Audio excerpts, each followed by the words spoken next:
زبان و ثقافت کسی بھی قوم کے لیے ایک حساس یا سینسیٹیو معاملہ ہوتی ہے۔ قوم اس وقت تک قوم نہیں کہلاتی جب تک ان کی زبان و ثقافت دوسری اقوام سے زبان و ثقافت کی تشخص یا ہماری آئیڈینٹیفیکیشن کو ٹھیس پہنچا رہے ہوتے ہیں۔ السلام علیکم ناظرین، زبان و ثقافت ہماری مشترکہ میراث ہے۔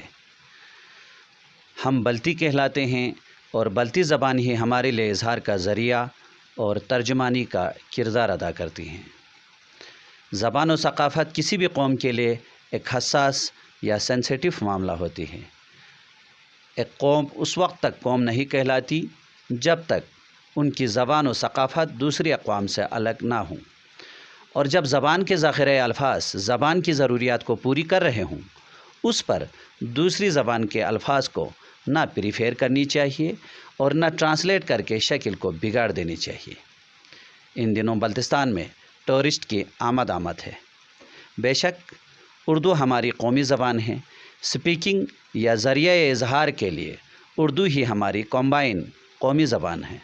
تاہم بدقسمتی سے بعض دفعہ ہم بلا ضرورت ٹرانسلیشن کرا کے قومی زبان و ثقافت کی تشخص یا ہماری آئیڈینٹیفیکیشن کو ٹھیس پہنچا رہے ہوتے ہیں۔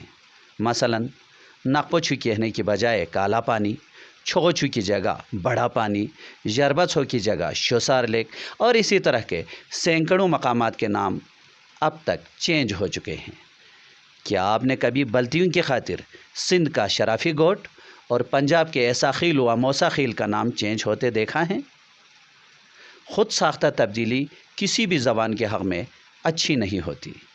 کہیں ایسا نہ ہو کہ ٹرانسلیشن کراتے ہماری جگہوں کے نام سمیت ذخیرہ الفاظ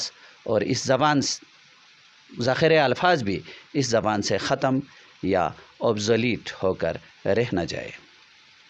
یاد رہیے، ایک قوم کو زبان و ثقافت وراثت میں ملی ہوئی ہوتی ہیں۔ یہ ان کے لیے قومی ورثے کی اہمیت رکھتا ہے۔ وہ سماج سے اثر لے کر زندہ رہتی ہے۔ اگر زبان معاشرے سے اثر لینا چھوڑ دے تو وہ منجمد ہو کر دنیا سے اپنا وجود کھو دیتی ہے۔ آئیے عہد کریں، ہم پربتوں کی سرزمین گلگت بلتستان میں رہتے ہوئے ان دلکش پہاڑوں میں گونجتی خوبصورت زبانوں کو فرسٹ لینگویج کے طور پر جانیں۔ خوبصورت بلتی زبان کو بولنے میں نہ صرف آر محسوس کریں بلکہ مقامی مادری زبان کی کنزرویشن کے لیے بھی اقدامات کریں۔ Zakir Jan Balti, G B true news, Skardu Baltistan. مزید اپڈیٹس کے لیے G B true news H T YouTube channel کو لائک کریں، سبسکرائب کریں اور بیل آئیکن پر ضرور کلک کریں تاکہ ہماری ساری ویڈیوز آپ لوگوں کو پر وقت مل سکیں۔